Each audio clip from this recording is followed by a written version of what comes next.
à prendre place, on va commencer notre culte.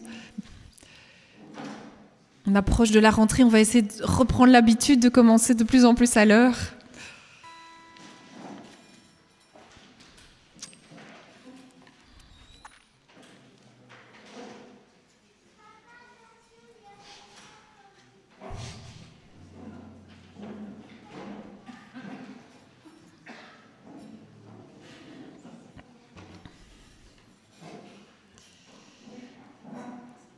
Voilà, bienvenue à l'avant-dernier culte d'été.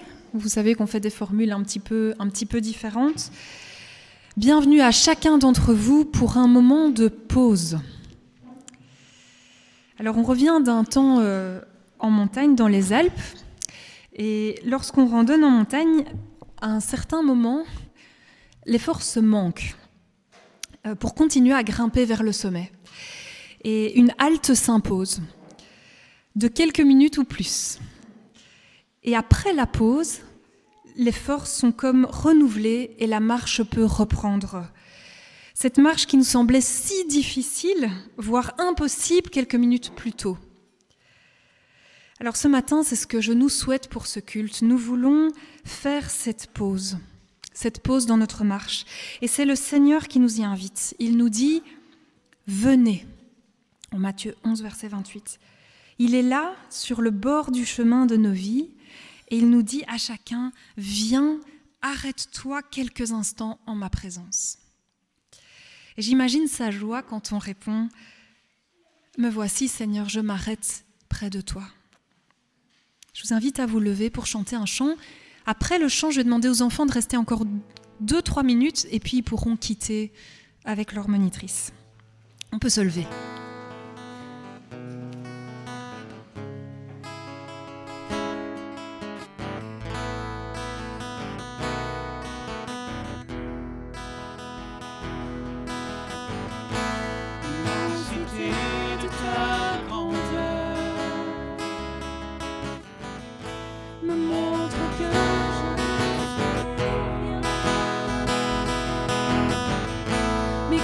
Tu façonnais la terre, j'étais déjà près de ton cœur. Tu m'aimais avant que je sois, et pour moi tu as tout donné. Toi seul pouvais me libérer. Je veux t'adorer, toi seul est digne de recevoir louange et gloire pour l'éternité. Toi seul est digne de recevoir louange et gloire pour l'éternité.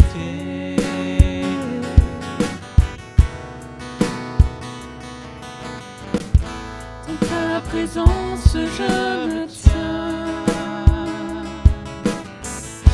car tu as ce dont j'ai besoin.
l'éternité.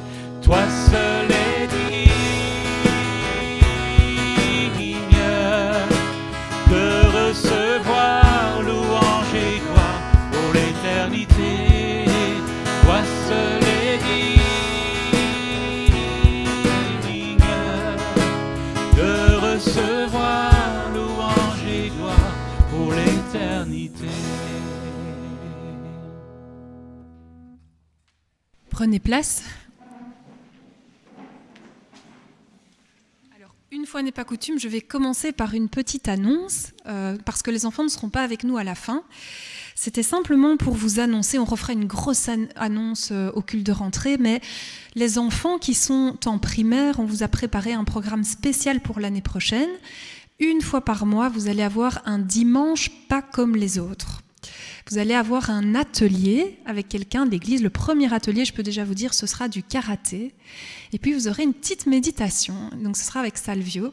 Et donc, j'ai des flyers. Donc, ces flyers sont spécialement pour les enfants. D'accord ? Donc, et les parents, bien sûr, aussi. Donc, les enfants, vous allez le mettre dans le sac de papa ou de maman.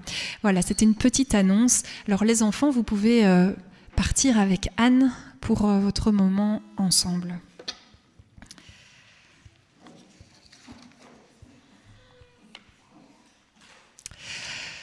À la pastorale d'Évian, qui rassemble tous les pasteurs de l'association Baptiste, qui a eu lieu en mai dernier, la prédication de clôture a été effectuée par un jeune pasteur d'origine américaine. Et il faisait remarquer qu'une grosse différence culturelle entre les États-Unis et l'Europe, c'était cette culture de l'arrêt pendant l'été. Chez lui, apparemment, il n'y avait pas de grande période plus calme dans l'année, mais plutôt des semaines un petit peu plus aérées avec des temps de repos plus réguliers. Et je n'avais jamais réalisé cet aspect culturel. Pour moi, c'était c'était presque universel, cette pause estivale. Et pourtant, je me disais, cette pause dans le rythme est une belle invitation à vivre un enseignement biblique. Le psaume 46, verset 10 dit « Arrêtez et sachez que je suis Dieu ». Au moins une fois par an, c'est très clair. Arrêtez et sachez que je suis Dieu. Alors la rentrée et son lot d'obligations et d'accélération étant à nos portes, ce matin, on veut faire une avant-dernière halte et laisser résonner cette parole au travers de plusieurs partages qui ont été préparés, exhortations qui nous seront apportées tout au long du culte. Je vous invite à prier. Seigneur, nous voulons te remercier vraiment pour ton invitation à faire halte auprès de toi ce matin. Aide-nous chacun à ne pas passer à côté de ce moment en raison de nos multiples listes de choses à faire et de notre tendance aussi à nous éparpiller. Tu dis dans ta parole dans l'Ecclésiaste qu'il y a un temps pour tout, un temps pour toutes choses sous les cieux. Et apprends-nous, Seigneur, à discerner ces temps. Apprends-nous à respecter les rythmes que tu nous appelles à suivre. Apprends-nous aussi comment nous arrêter et comment mieux te connaître. Au nom de Jésus-Christ, Amen. Je vais laisser la parole à Paul pour une première exhortation, toujours sur ce thème, « Arrêtez et sachez que je suis Dieu ».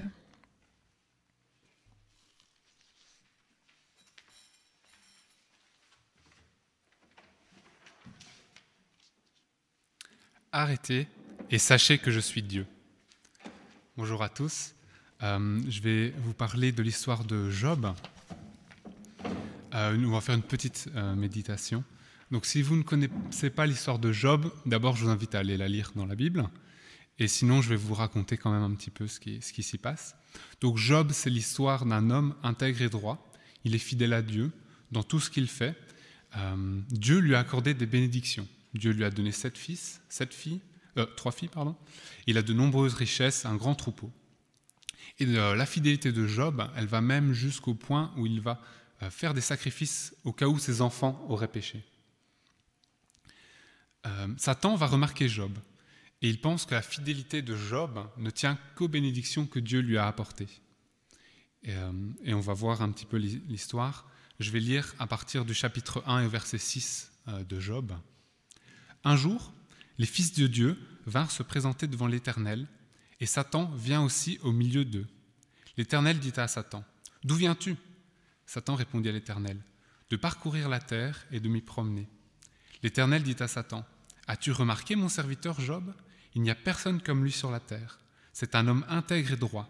Il craint Dieu et se détourne du mal. » Satan répondit à l'Éternel, « Est-ce de façon désintéressée que Job craint Dieu ?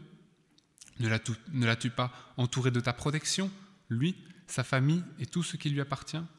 Tu as béni le travail de ses mains et ses troupeaux couvrent le pays. Mais porte donc la main contre lui, touche à tout ce qui lui appartient, et je suis sûr qu'il te maudira en face. » L'Éternel dit à Satan, « Voici, tout ce qui lui appartient, je te le livre. Seulement, ne porte pas la main sur lui. » Satan se retira alors de la présence de l'Éternel. Et par la suite, Satan va s'en prendre à Job à de multiples reprises. Ses bœufs vont être enlevés, ses brebis vont mourir, ses chameaux aussi seront enlevés, et ses enfants vont mourir dans un écroulement de maison. Et malgré cela, on peut lire dans Job, au chapitre 1, verset 22, « Dans tout cela, Job ne pécha pas. Il n'attribua rien d'inapproprié à Dieu. » Et l'Éternel va vanter le comportement de Job auprès de Satan, juste dans le chapitre suivant. Mais Satan ne va pas dire son dernier mot. En Job 2,4, Satan répondit à l'Éternel, « Peau contre peau, tout ce qu'un homme possède, il est prêt à l'échanger contre sa vie. Mais porte donc la main contre lui, touche à ses os et à sa chair, et je suis sûr qu'il te maudira en face. » L'Éternel dit à Satan, « Le voici, je te le livre, seulement épargne sa vie. » Et à nouveau, Job va rester fidèle à Dieu. Il accepte le mal. Job 2,10, « Dans tout cela, Job ne pécha pas par ses lèvres. » Arrêtez et sachez que je suis Dieu. Dans toute cette histoire, Dieu reste le maître de la situation. Il est souverain. Vous avez probablement remarqué qu'avant de mettre Job à l'épreuve, Satan demande systématiquement la permission à Dieu. Il ne peut pas faire ce qu'il veut comme il le veut. Il reconnaît lui-même que Dieu protège Job. Et même lorsque Dieu donne la permission qu'il permette à Satan de s'en prendre à Job, il donne des limites. Dans un premier temps, Satan ne peut s'en prendre qu'aux possessions de Job. Et il ne pourra jamais enlever la vie de Job. Dans la suite de l'histoire, 3 amis de Job vont venir pour le réconforter. Ils vont essayer de l'aider à trouver une signification à toute cette souffrance. Et en fait, ils ne vont pas vraiment l'aider. Ils vont l'accuser d'avoir commis une faute, de s'être mal conduit, et que cela est la source de sa souffrance. Ils ne vont pas croire quand Job va leur dire qu'il s'est comporté de manière juste. Impossible pour eux de comprendre que la souffrance n'est pas présente à cause d'une faute ou pour apprendre à Job à mieux vivre. Et ils ont raison, dans ce sens, souvent la souffrance est là pour cela. On connaît le verset dans Ecclésiaste 7,14 « Au jour du bonheur, sois heureux, au jour du malheur, réfléchis. » Mais pas dans ce cas-ci.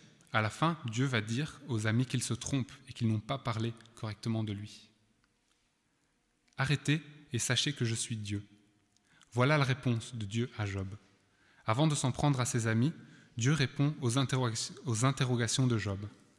Job se demandait pourquoi le mal, et il se demandait aussi plus personnellement pourquoi est-ce que toutes ces choses lui sont arrivées. Et Dieu lui répondit, « Où étais-tu quand j'ai fondé la terre ?» Il va lui donner beaucoup d'autres œuvres divines qu'il a faites, qu'il a effectuées. Arrêtez et sachez que je suis Dieu. Job n'avait pas besoin d'une autre réponse. Il va le dire au chapitre 40 et au verset 4. « Je ne fais pas le poids. Que pourrais-je te répondre ? Je mets la main sur ma bouche. J'ai parlé une fois, mais je ne répliquerai plus. Et même 2, mais je n'ajouterai rien. » Job n'avait besoin de rien de plus que de savoir que Dieu était Dieu. Arrêtez et sachez que je suis Dieu. Et je termine sur une petite observation. Tout au long de l'épreuve de Job, Dieu ne se manifeste jamais, seulement à la fin. À aucun moment, Dieu ne va donner une parole de réconfort à Job. Et c'est compréhensible. S'il l'avait fait, ce n'aurait pas été la même épreuve. Ça aurait été beaucoup plus facile. Et dans ce silence de la part de Dieu, il protégeait quand même Job. Satan ne pouvait pas attenter à sa vie.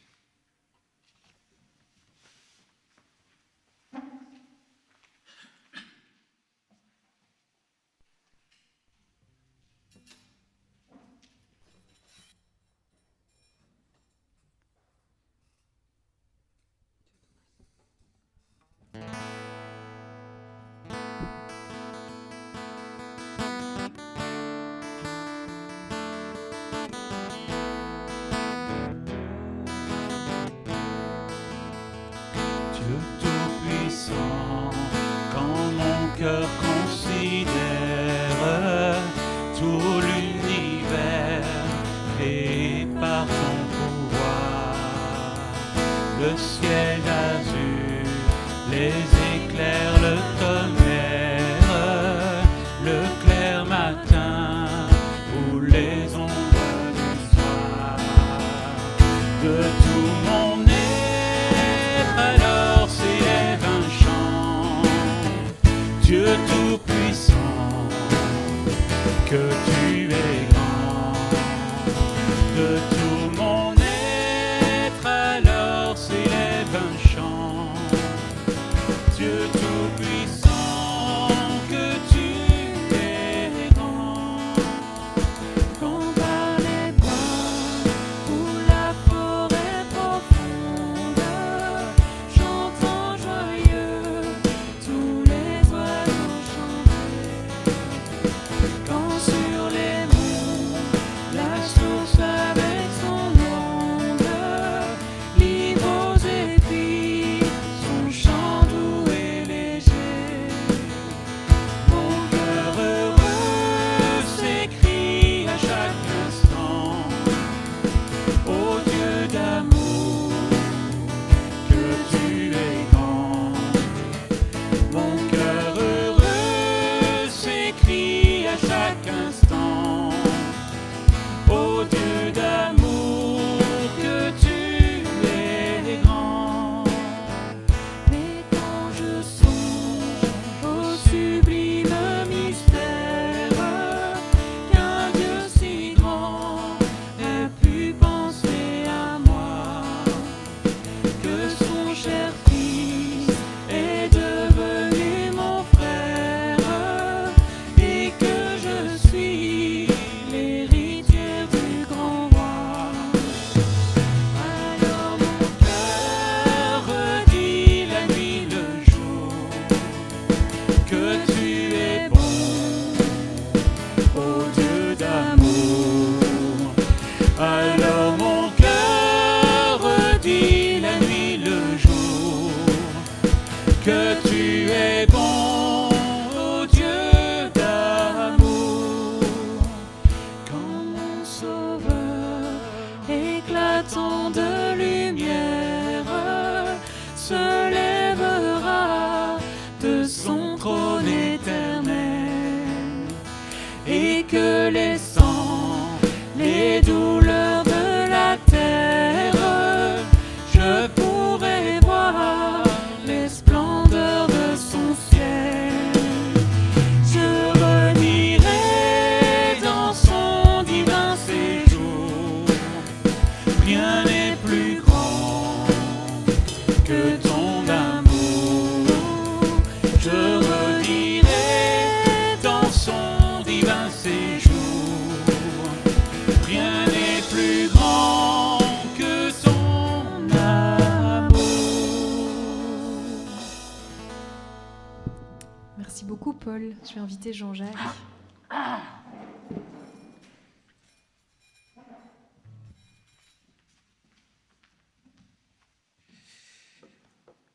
Arrêtez et sachez que je suis Dieu. La Bible nous apprend que Dieu a créé le monde en 6 jours et il s'est reposé le 7e jour. Il a demandé ensuite aux enfants d'Israël de lui dédier ce jour-là. Je pense que ce n'est pas seulement parce qu'il aime notre louange, les psaumes nous disent déjà qu'il aime beaucoup notre louange, mais aussi c'est parce que ça nous donne, nous, du repos dans nos activités. Alors depuis la révolution industrielle, les luttes des travailleurs ont donné beaucoup d'avantages à tous ceux qui étaient des ouvriers, qui sont aujourd'hui des travailleurs. Et nous qui sommes là aujourd'hui, nous sommes au bénéfice de toutes ces luttes qui ont donné beaucoup de résultats, dont par exemple le congé payé. Et il y a certains comme moi qui n'ont pas toujours fait attention à ça, qui n'ont pas toujours regardé le mérite qu'ils ont reçu des autres, des prédécesseurs. Alors dans ma famille, nous avons un gène, j'appelle ça un gène spécial que nous tenons de mon père. Nous sommes tous des travailleurs acharnés. Mes sœurs et moi, on n'arrête pas, quoi. En 2006, quand j'ai été muté à Bruxelles, de Moscou, j'ai passé, croyez-le, les 5 années qui ont suivi sans congé.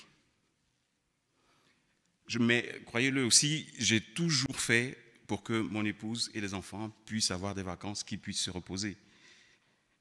Mais moi, j'ai toujours refusé de partir. J'avais du travail, et c'était vrai. J'avais beaucoup de travail. Mon épouse, là, c'est une personne fantastique. Elle n'a jamais fait de problème par rapport à cela. Elle m'a toujours demandé de reconsidérer mes positions qui étaient toujours très tranchées, ce que je ne faisais pas. Mon premier choc est arrivé lorsque je devais quitter cette compagnie, pour des raisons très injustes. J'ai compris que même si j'avais participé en 2 ans à mettre sur pied 6 sociétés en Europe, dans différentes villes d'Europe, je n'étais pas indispensable. La preuve, la compagnie, elle fonctionne jusqu'aujourd'hui, elle fonctionne sans moi, puisque je travaille ailleurs. Je vous avais dit que dans ma famille, on avait un gène spécial. Donc le gène a continué de se manifester. Je suis parti de cette compagnie, j'ai trouvé un autre travail, et vous pensez que l'expérience que la leçon qui m'a été donnée par la première compagnie, vous pensez que je l'avais assimilée? Oui, mais pas totalement. J'ai compris la leçon qu'à moitié. Je prends des vacances, mais pas entièrement. Juste une semaine ici, juste les fériés là. Mon épouse, avec toujours grande patience, me dit, avec douceur, et me fait remarquer qu'il faut que j'arrête, quoi. Vous savez, je suis en fer, donc ça va. Tout ira bien. En 2018, je venais d'une mission en Allemagne. J'étais à Berlin, je fais une semaine. Quand je suis rentré, j'ai remarqué que j'avais des acouphènes. Les acouphènes ont duré 1 semaine. Puisque j'avais fait le trajet en avion, je me suis dit, ah, c'est à cause de la pression atmosphérique, etc. Donc 1 semaine, j'avais toujours des acouphènes, quoi. Et je me souviens très bien aujourd'hui, parce que je venais d'un PEP, nous étions chez Carlos et Micheline.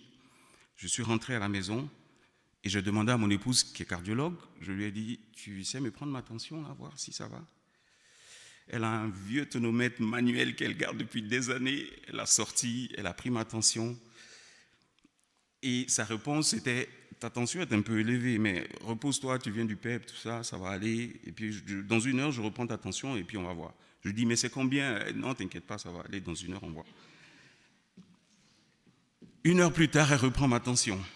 Et elle me dit, il faut qu'on aille à l'hôpital, hein, parce que tu es entre 15 et 16. Alors, moi, toute ma vie, j'ai eu entre 11 et 12. Pour juste comprendre ce que ça veut dire, la norme, c'est 12 à peu près. Je parle de la maxima, pas de la minima. Aujourd'hui, on ne fait pas de cours de médecine. Alors, elle me dit, on va à l'hôpital parce que j'ai rien à la maison pour te faire baisser la tension. Mais il faut qu'on y aille. Donc, nous allons à la clinique Saint-Michel. C'est là d'ailleurs que Caroline est née, c'est là que nous nous soignons habituellement. Et hormis les acouphènes, j'ai rien d'autre. Je me sens parfaitement comme d'habitude, toujours en train de blaguer. On rentre à 23h30 dans le service des urgences. Je blague même avec l'infirmière qui est de mauvaise humeur, qui dit, mais vous vous sentez bien, vous auriez pu venir plus tôt, quoi. Mais enfin, 23h quand même. Bon, voilà. Mais elle me dit, on va vous mettre quand même sous moniteur pour voir de quoi il est question. Elle me branche à tout ce qu'il faut, elle prend les valeurs de tension. Et là, tout se met à sonner, quoi. J'étais à 18. En fait, elle ne m'avait pas dit la vérité, je n'étais pas assez, j'étais à 18. J'étais en train de faire ce qu'on appelle en médecine une crise d'hypertension. Alors là, immédiatement, un médecin descend. Il me fait baisser la tension et pour que tout soit clair, on ne fait pas 18 comme ça. Ce n'est pas possible. Il y a une raison. Il baisse la tension à 14 et il nous fait rentrer à la maison. Le lendemain, j'ai rendez-vous avec un cardiologue pour voir de quoi il s'agit. Alors je me présente au cardiologue, je lui dis que je suis aussi médecin et qu'elle comprend comme moi que 18 sans raison, ce n'est pas possible. Et moi, je veux cette raison-là. Batterie de tests. Pendant 1 semaine, je fais que des tests, des scanners, tout ce qu'il faut. Rendez-vous pour le verdict, le médecin me dit, elle me donne une copie, elle me dit, vous voyez, vous n'avez rien d'anormal. Tout va très bien, tous les organes sont normaux. Mais j'ai une dernière question pour vous. Est-ce que vous avez un travail stressant? Je ris, je lui dis, oui. Elle me dit, ce que vous avez, c'est le stress que vous avez emmagasiné depuis des années. Et là, je suis désolé, personne ne peut faire quelque chose d'autre pour vous que vous-même, quoi. il va falloir que vous vous reposez régulièrement, il va falloir que vous fassiez des breaks. Et vous n'avez pas beaucoup de choix si vous voulez vivre encore. Donc elle me donne un traitement, un pour le long terme, un pour un plus terme. Je vous épargne l'histoire. Mais ici, je prends une décision importante. Je me remets au sport, je me remets à manger sainement et surtout, je me promets de prendre des vacances quand il faut et régulièrement. Alors, conclusion. Même si la conclusion se voit d'elle-même, j'aimerais quand même la dire et apporter un éclaircissement clair, comme Paul l'a fait tout à l'heure. Le Seigneur ne m'a pas envoyé de maladie pour me corriger. Non. Ce que j'ai traversé, c'est le résultat de mon manque de sagesse. Dans cette situation qui est due qu'à moi-même, je pense que le Seigneur m'a gardé. Il m'a gardé parce qu'en crise d'hypertension, la crise d'hypertension ne donne pas toujours des signes. D'ailleurs, en médecine, l'hypertension est appelée le tueur silencieux. Si on ne le voit pas arriver, il est installé, hop, AVC ou malaise cardiaque et c'est parti. Donc, j'aurais pu ne pas avoir de signes. Mais j'en ai eu. Et c'est ce signe qui m'a fait prendre conscience. Et j'en suis sorti. Il m'a gardé de façon plus générale en mettant à mes côtés quelqu'un de fantastique qui puisse veiller sur moi et m'aider à être une meilleure personne. Alors, dans un témoignage, en général, on montre ce qu'il faut faire, comment Dieu est bien, comment Dieu est... Voilà, ici, je fais le contraire. Je parle de mes erreurs à moi et je vous exhorte à ne pas faire comme moi. Le Seigneur a instauré le repos, je le disais au début. Ce n'est pas une option, j'en sais quelque chose. Alors aujourd'hui, je me sens bien, je vous rassure, je me sens bien, mais il y a un prix à payer pour tout. Chaque jour, je dois prendre un comprimé. J'en avais 3. Avec le sport et tout ça, j'ai pu diminuer jusqu'à 1. Mais il y a un que je dois prendre chaque jour. C'est le prix de mon manque de sagesse. Mais je disais que je me sens bien aujourd'hui. Et croyez-le, je fais des pauses. Je prends des congés. Croyez-le ou pas, cette année, c'est la première année depuis que je travaille que j'ai pris 3 semaines de congés d'affilée. Je n'ai jamais fait ça. Nous avions des plans avec mon épouse. Malheureusement, nous n'avons pas pu les réaliser pour des raisons personnelles. Mais désormais, oui, je veille à me reposer. Cette notion de repos, elle est importante dans tous les domaines de notre vie. Mon exemple montre que dans le milieu séculaire, il est important de l'avoir. Mais dans l'Église aussi, c'est important de l'avoir. Et il se trouve dans notre règlement intérieur de notre communauté, c'est ce que nous appelons l'année sabbatique. Et nous la proposons aux anciens, nous la proposons aux diacres. Et c'est ainsi que, pour ceux qui ne savent pas, depuis quelques mois, le conseil pastoral, à ma demande, m'a déchargé de mon mandat d'ancien. Et je sais que c'est pénible, c'est très difficile. Et je le sais parce que depuis 10 ans, dans ce groupe, j'ai travaillé. Et je ne sais pas comment certains le font, nos pasteurs qui travaillent, mais Audrey était engagée pour un mi-temps. J'étais le premier à dire, ce n'est pas un mi-temps, c'est un temps plein, quoi, et plus encore. Il y a énormément de travail. Mais je remercie vraiment le conseil pastoral de m'avoir fait confiance pendant 10 ans. Et leur compréhension, leur confiance a été précieuse. Alors la parole nous dit, pour finir, en Jacques 1, verset 23, que la Bible est un miroir pour nous. Elle nous montre les imperfections de notre vie. Alors, tout comme un miroir, et tout comme tout miroir que vous connaissez, elle nous montre juste ce qu'il faut faire. C'est à nous de corriger ce qui ne va pas. Nous sommes des hommes. Ce n'est pas toujours évident, ce n'est pas toujours facile. Mais c'est de notre responsabilité de corriger ce qui ne va pas. Est-ce que vous avez des choses à corriger? Pensez-y.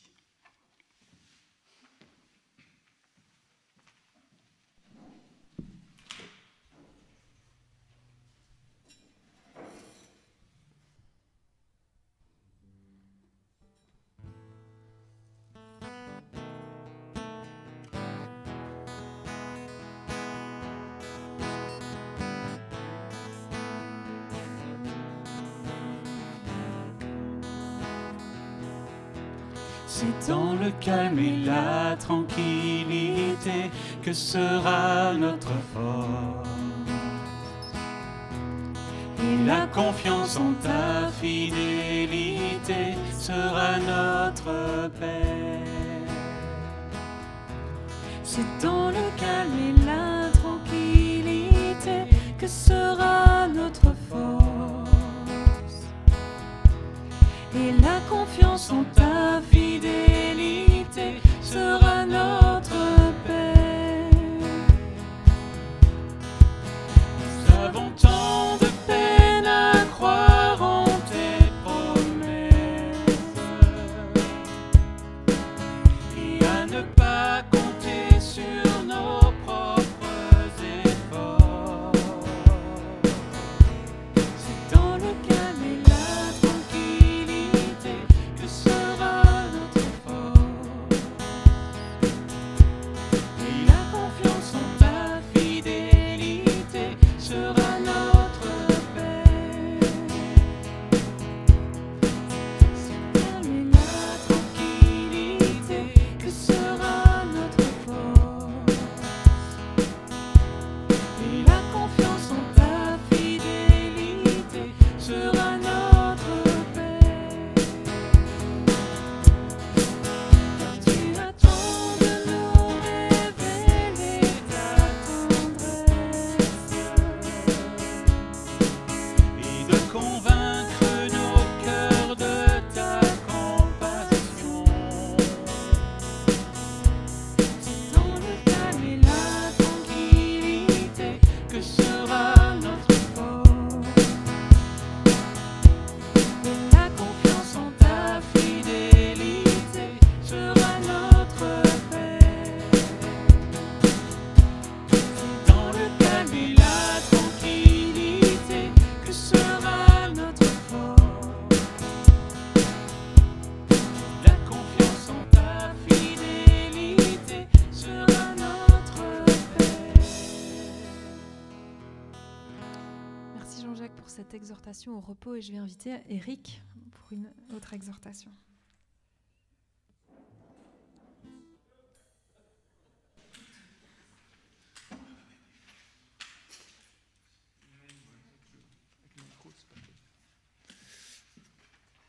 Ouais, t'inquiète.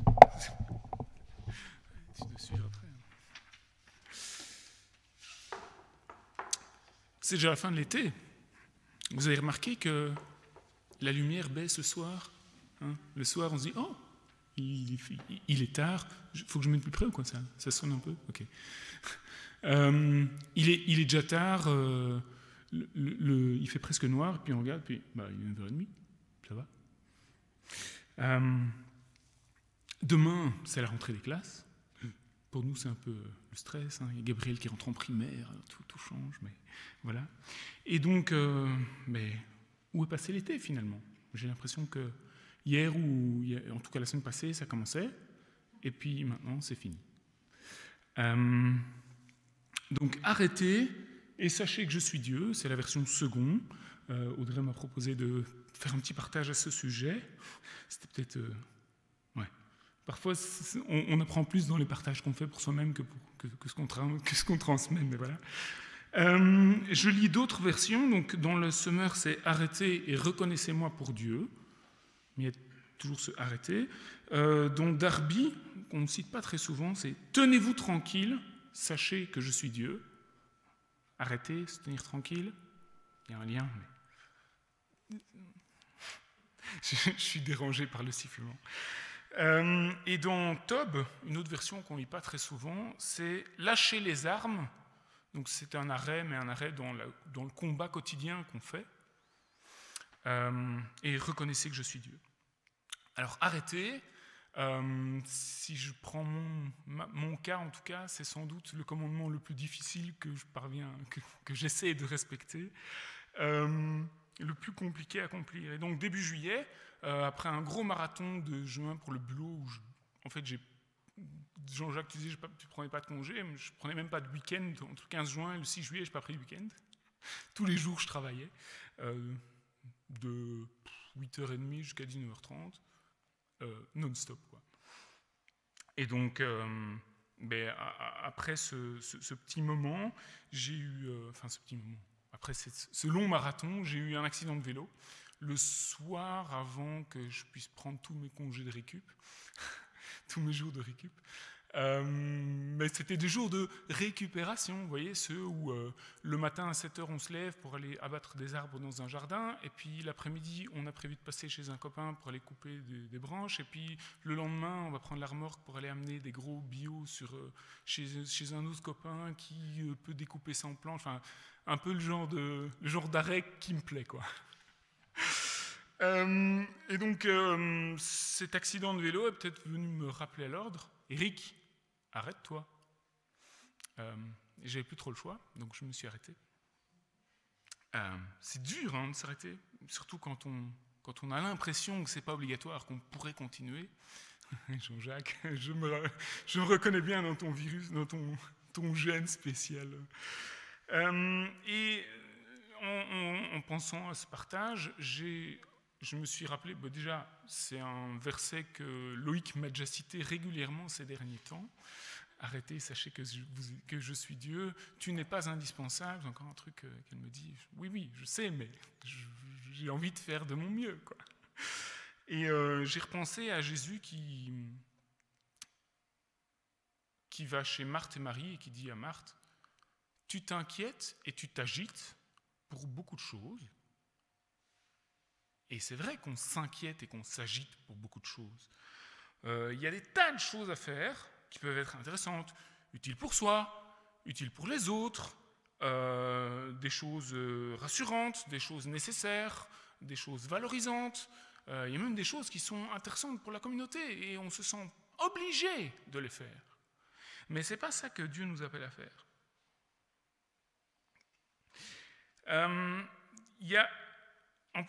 Moi, de mon côté, je me sens super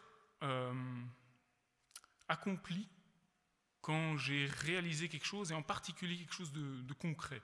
Vous savez, quand on fait un bricolage, c'est terminé, et puis on est là, c'est quand même bien. Ou alors moi, je fais du tournage sur bois, quand j'ai terminé mon bol, je le mets comme ça sur la table, je me fais, ça c'était juste une bûche, quoi. C'est super valorisant. Et du coup, toujours dans cette réflexion, je me suis demandé, est-ce que dans cette activité énorme, on est capable d'écouter Dieu qui nous appelle et qui nous dit « J'aimerais bien que tu fasses ça ».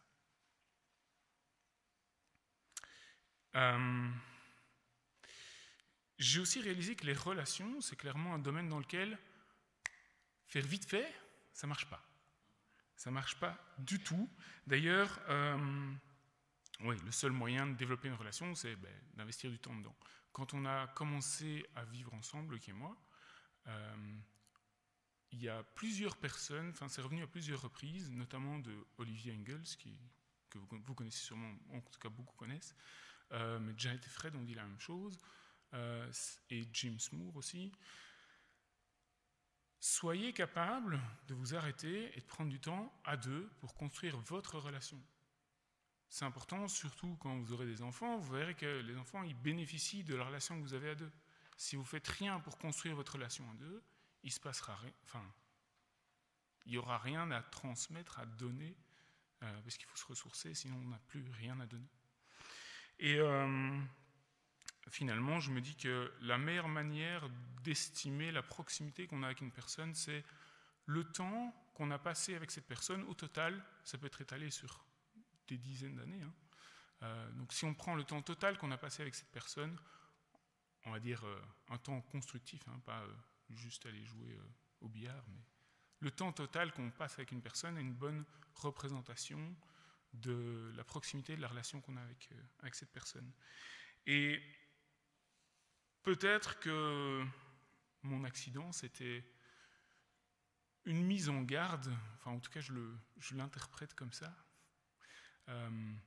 Est-ce que c'est possible de passer 2 minutes par jour dans la parole de Dieu et d'avoir une relation saine, profonde, constructive avec Dieu? Je ne suis pas si sûr. Et je sais que les périodes de ma vie où j'ai passé beaucoup plus de temps avec Dieu, c'est les périodes où il y a des choses étonnantes qui se sont passées. Et donc, il faut pouvoir s'arrêter, se ressourcer. il y a très longtemps, Audrey, tu t'en souviens sûrement, c'était une retraite avec Daniel Bourguet. Je ne sais pas quand c'était, mais ça doit... au moins 15 ans. Daniel Bourguet, c'est un personnage qui m'a vraiment frappé dans son comportement, et il avait une approche, je suppose qu'il a toujours, une approche très très contemplative, très calme, il est hyper posé, et dans tout ce qu'il a partagé, je me suis rendu compte de l'importance que pouvaient avoir ces moments où on s'arrête, on a des moments de contemplation, de calme, de réflexion, de repos, de silence, d'écoute. Et c'est à ce moment-là que Dieu peut parler. Vous vous rappelez quand Moïse se tient sur la montagne pour entendre le passage de Dieu, il y a un tremblement de terre et un vent, un ouragan, etc. Mais ce n'est pas là-dedans qu'est Dieu. C'est pas là. Dieu, il est dans le tout fin murmure après tout ce brouhaha. Et le tout fin murmure, mais on l'entend seulement si on fait le silence. À peine perceptible, il faut qu'on fasse le calme, il faut qu'on s'arrête. Alors c'est évidemment, quand on parle avec quelqu'un d'éternel, avec l'éternel, ben lui il a le temps d'attendre qu'on soit prêt à l'écouter. Mais est-ce que nous on prend ce temps pour l'écouter, pour s'arrêter, pour être prêt à entendre ce qu'il a à nous dire? Souvent, certainement pas assez. Et ben voilà, parfois il faut des occasions inattendues, inespérées peut-être. Inespérées, c'est un peu gros, mais voilà. Donc je ne crois pas avoir solutionné un problème, j'ai juste repris conscience une fois de plus de la nécessité de faire des arrêts. Je ne suis pas le seul apparemment. Je suis assez convaincu que c'est un mal de l'époque générale. C'est très facile hein, de rester occupé. C'est super facile de rester occupé. Regardez, ça tient un petit mouvement. Et on est occupé. C'est pas grave, laissez. T'inquiète. Du coup, voilà, juste un arrêt qui me permet un rappel qui permet de savoir que, effectivement, je prends pas assez de temps. Et il y a des choses qui peuvent pas se passer vite. Je suis un fan du vite fait bien fait. Il y a des choses qui, vite fait, ne sont jamais bien faites. Donc voilà, pour terminer, je vous lis Matthieu 6, à partir du verset 25. « C'est pourquoi je vous dis, ne vous inquiétez pas pour votre vie, de ce que vous mangez ou de ce que vous boirez, ni pour votre corps, de ce dont vous serez vêtus. La vie n'est-elle pas plus que la nourriture, et le corps plus que le vêtement? Regardez les oiseaux du ciel, ils ne sèment pas, ils ne moissonnent pas, ils ne recueillent rien dans des granges, et votre Père céleste les nourrit. Ne valez-vous pas beaucoup plus qu'eux? Qui peut, parmi vous, par ses inquiétudes, rallonger tant soit peu la durée de sa vie? Et pourquoi vous inquiétez au sujet du vêtement? Observez comment poussent les lys des champs. Ils ne travaillent pas, ils ne filent pas.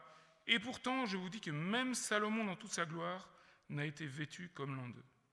Si Dieu habille ainsi l'herbe des champs, qui est là aujourd'hui et demain sera jetée au four, ne le fera-t-il pas à bien plus forte raison pour vous, gens de peu de foi?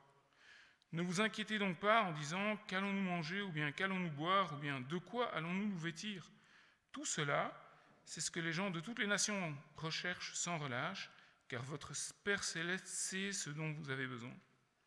Cherchez d'abord le règne de Dieu et sa justice. Tout cela vous sera donné par surcroît. Merci.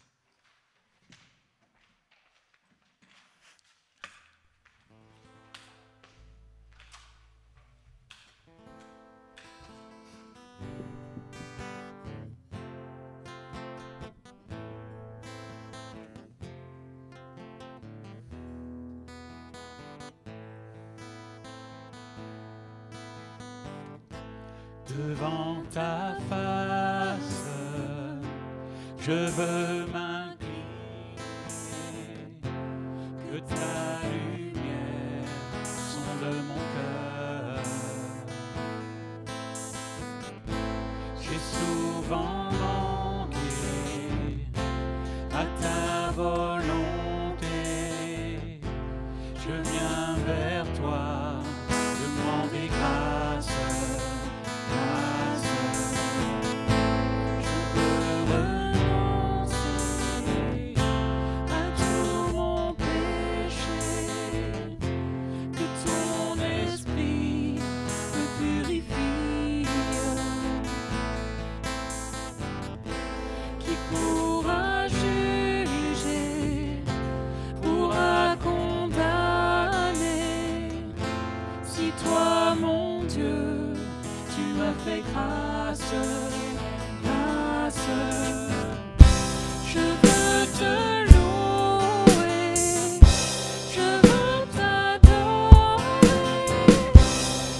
Dieu est un être paisible et il habite dans la paix de l'éternité. Ainsi, ton cœur doit devenir semblable. Sans mes lunettes, ça va être compliqué. Ton cœur doit devenir semblable à une eau paisible et limpide, où la clarté de Dieu peut se refléter et se produire. Évite donc intérieurement et extérieurement toute inquiétude, tout désordre et toute impétuosité. Dieu est dans son saint temple. Sois paisible devant sa face en tout ton être. Paisible en ta bouche, paisible en ta volonté, paisible en tes désirs et pensées, paisible en ta propre activité. Combien utile et précieux est un esprit doux et calme devant la face de Dieu. Merci. Si nous pouvons faire halte auprès du Père totalement, librement, gratuitement, c'est parce que le Fils a accepté de se faire arrêter de force et cloué sur une croix. Et sur la croix, il a prononcé les premiers mots du psaume 22 qu'on va afficher. « Père, pourquoi m'as-tu abandonné ?» Reprenons conscience que c'est parce qu'il a pris sur lui le sentiment d'abandon que nous ne sommes jamais abandonnés. La suite du psaume dit « Pourquoi te tiens-tu si loin ?» Christ a pris sur lui la distance pour que nous puissions être proches. Pourquoi ne me sauves-tu pas ? Il a refusé d'être sauvé pour que nous le soyons par lui. Pourquoi n'entends-tu pas mes cris ? Dit encore le psaume.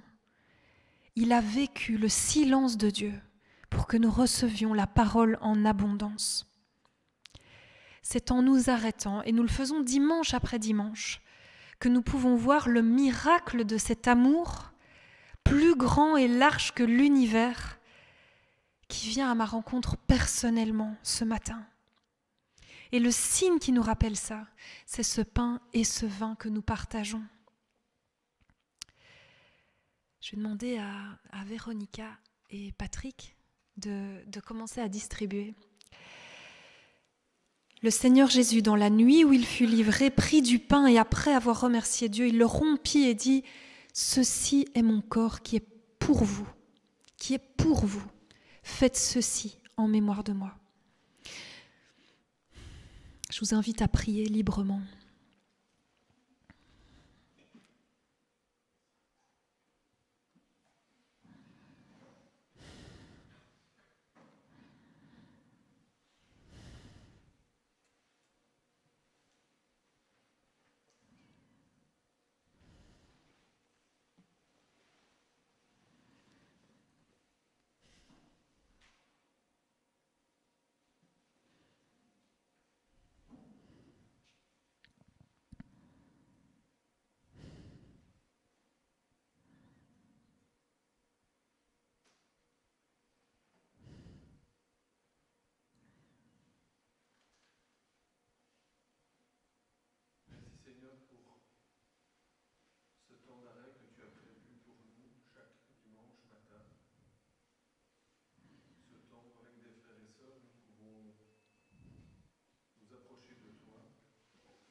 simplement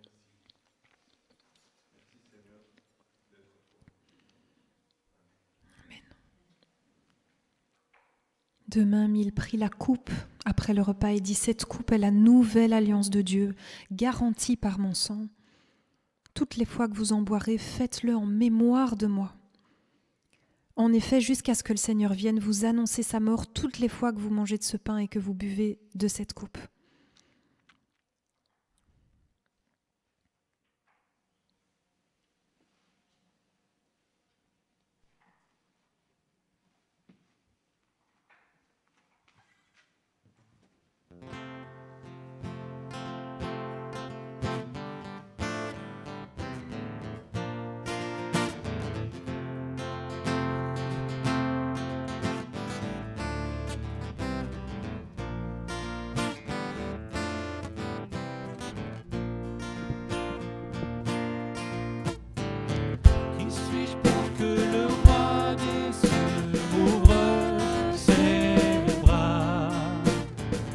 Perdu mais trouvé par sa grâce, son amour pour moi, son amour pour moi.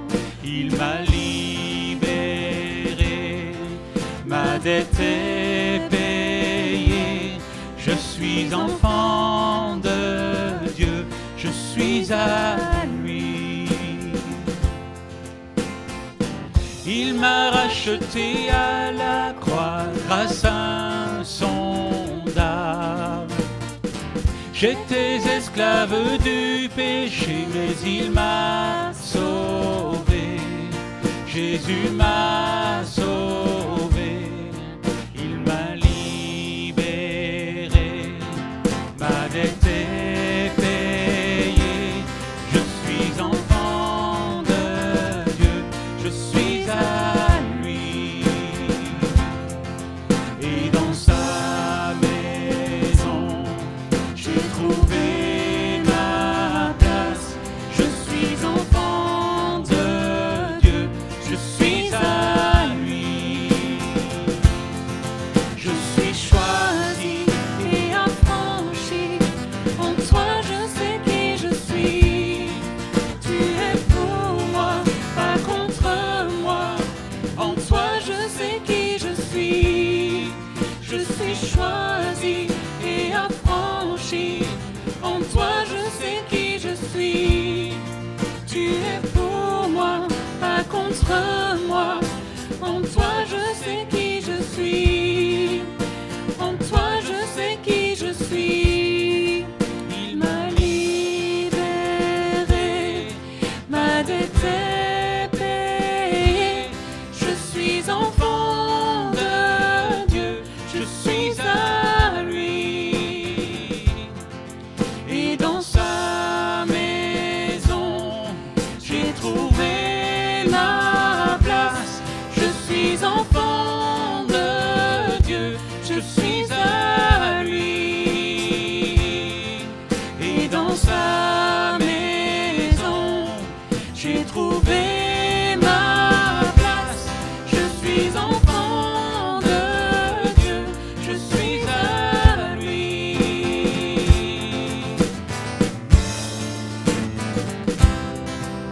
En toi, je sais qui je suis.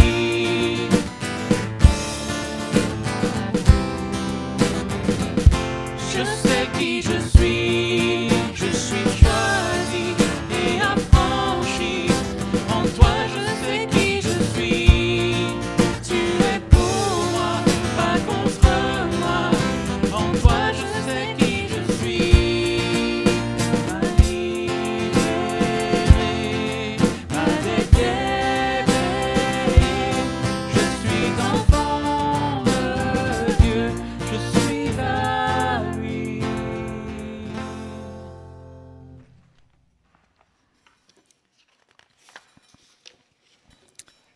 Je vais passer tout de suite au 2, Paul. Dieu nous parle dans l'arrêt. Et je vais un petit peu raccourcir ce que j'avais prévu, ce sera très court, rassurez-vous. Je voulais partager une expérience vécue pendant ce temps d'arrêt. C'est l'expérience d'un bivouac. Est-ce que vous savez ce que c'est ? On part avec une tente, on est toujours en montagne, et de quoi manger. On monte dans la montagne et on campe au milieu de la nature. Et Nathan, depuis avant les vacances, parlait de ça aux filles et j'étais super réticente. C'est inconfortable, on dort mal. J'avais vraiment pas envie. Et le jour même, j'hésitais, est-ce que je vais avec, est-ce que je vais pas avec. Et je tombe ce jour-là sur une méditation sur la fête de Soukhot. En Lévitique 23, le Seigneur prescrit des fêtes à Israël, dont la fête des cabanes, des huttes. Et je vous lis le texte. « Vous célébrerez chaque année cette fête pour le Seigneur pendant 7 jours. C'est une prescription perpétuelle pour toutes vos générations. Vous la célébrerez le 7e mois. Vous habiterez pendant 7 jours dans des huttes. Tous les autochtones en Israël habiteront dans des huttes, afin que toutes vos générations sachent que j'ai fait habiter les Israélites dans des huttes quand je les ai fait sortir d'Égypte. Je suis le Seigneur, votre Dieu. » Cette fête est donc célébrée chaque année où chacun quitte le confort de son toit, encore aujourd'hui, pour dormir sous un abri provisoire. Alors il y en a qui trichent un peu, qui font ça dans leur salon, j'ai lu, mais l'idée c'est d'être à l'extérieur, sous les étoiles. Et voici l'extrait de la méditation lue ce jour-là. Soukhot, fête des cabanes, des huttes, des abris provisoires et fragiles. Chacun doit édifier sous les étoiles la dérisoire souka, donc la hutte, pour y abriter la vie et la joie de vivre, car la Torah recommande pendant la semaine de Soukhot de m'abandonner, de me livrer à la joie. Fête de la fragilité, fête de la précarité des abris humains pour n'être protégés que par Dieu. Remise en question une fois par an de toutes les sécurités, de tous les fondements solides. Après avoir lu ça, c'était un peu comme Eric, son accident de vélo, c'était le Seigneur qui me susurrait à l'oreille « Accompagne au bivouac ». On voit que le Seigneur enseigne spirituellement son peuple et nous encore aujourd'hui. Ici, par cette expérience, en prescrivant de quitter une fois par an son confort, ses habitudes, pour expérimenter dans la vulnérabilité un rappel que notre fondement, c'est le Seigneur.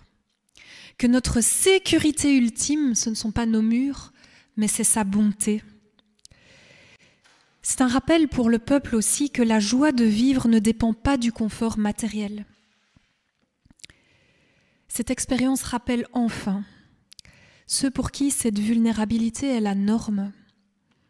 Les personnes qui dorment dehors, dans l'insécurité, dont nous sommes appelés à ne pas détourner nos yeux, mais à nous rendre proches. C'est habité par cet enseignement que j'ai vécu ce bivouac.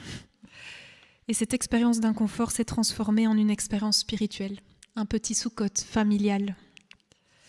Je vous invite à chanter « Bénis Dieu, ô mon âme », après quoi nous passerons aux annonces.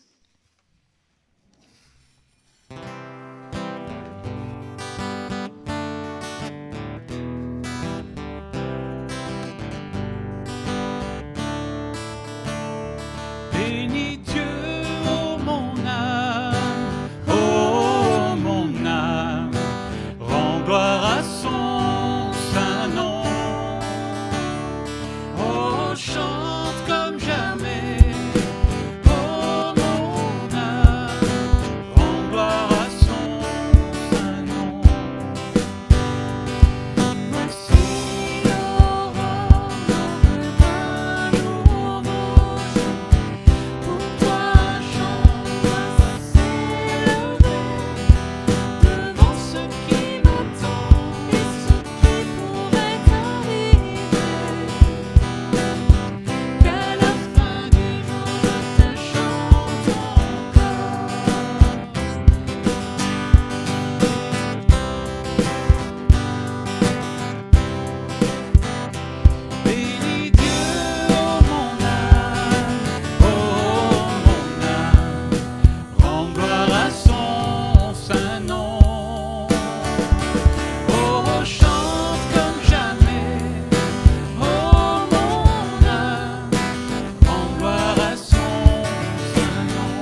On commence par une annonce spéciale pour le camp.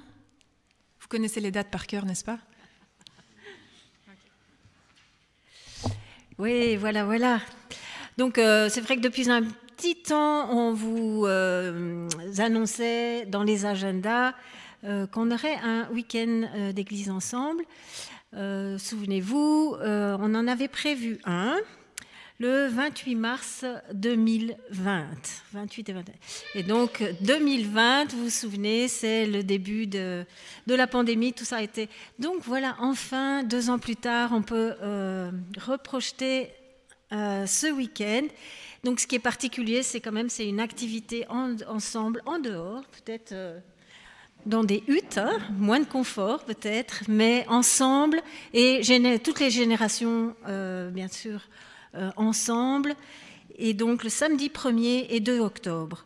Et donc l'Église vous invite, parce que vous êtes invités, il n'y a pas de participation aux frais, ça ne vous coûtera rien, mais c'est vraiment une invitation à être ensemble, toutes les générations confondues. Ça se passera à Genneval, et c'est donc le samedi et le dimanche. Et ce qu'on vous propose, c'est différentes formules. C'est ou bien vous venez le samedi, donc il y a évidemment un temps d'enseignement, des temps de repas ensemble et des temps de détente ensemble. Et c'est Cédric Young qui viendra nous amener les temps d'enseignement le samedi et le dimanche.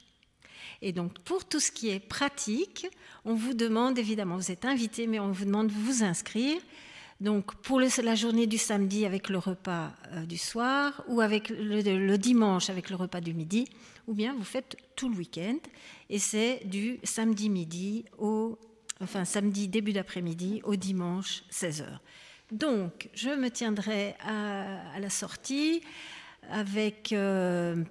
ça sera Patricia qui n'est pas là aujourd'hui, mais Patricia ou moi qui prendront vos inscriptions, juste nous dire quelle formule vous choisissez. Et pour ceux qui restent tout le week-end, le soir, il y aura une soirée ensemble. Et voilà, et c'est toujours du temps et ça vaut le coup de s'arrêter ensemble. Voilà. Merci beaucoup. Alors, quelques autres annonces. La rentrée approche. Et il y a la reprise de plusieurs activités, notamment la soirée The Group, donc une soirée réservée pour les hommes, qui aura lieu le vendredi 7 octobre. Alors nous redémarrons, après plusieurs arrêts, tentatives, un parcours alpha qu'on espère faire de A à Z cette fois. Ce sera le 17 septembre. Et c'est vraiment le moment de commencer à en parler. Donc si vous avez des jeunes entre 15 et 30 ans qui ont envie d'entendre parler de la foi chrétienne, c'est une manière ludique. On crée on va chaque fois avoir un thème et puis il y aura un petit groupe de discussion, c'est autour d'un goûter. Et voilà, on veut vraiment créer un cadre où on peut partager notre foi et discuter librement avec des personnes qui se posent des questions, et particulièrement des jeunes. Donc si vous avez besoin de feuillets pour un jeune que vous avez en tête, venez en chercher un, s'il vous plaît, à la fin du culte. Mercredi soir, il y a une soirée post-Alpes organisée par l'UGEB et ils ont vraiment insisté, tout le monde est le bienvenu, donc les responsables d'église mais aussi les membres, si vous avez envie de voir, de soutenir le ministère de l'UGEB, ils font cette grosse soirée après Caen, mercredi soir. Si vous voulez des infos, venez me voir. Alors le culte de rentrée aura lieu le 11 septembre, on vous invite à être là, c'est le moment où on redémarre, où on présentera les projets de l'année, les activités. Et alors il y a cette petite particularité chez nous, on rentre et puis on s'arrête déjà parce que le 18 septembre, il y a la journée sans voiture et l'accès à l'église est vraiment difficile et donc nous avons l'habitude à Stockel de suspendre le culte. Donc dites à ceux qui ne sont pas là, il n'y aura pas culte le 18 septembre. Alors, dernière chose, nous avons une activité Stockel Fun cet après-midi. Donc, on va faire un pique-nique au parc de Tervuren. Donc, Amandine, je ne sais pas si le départ est directement après le culte ou... Voilà, donc on te suit pour ceux qui...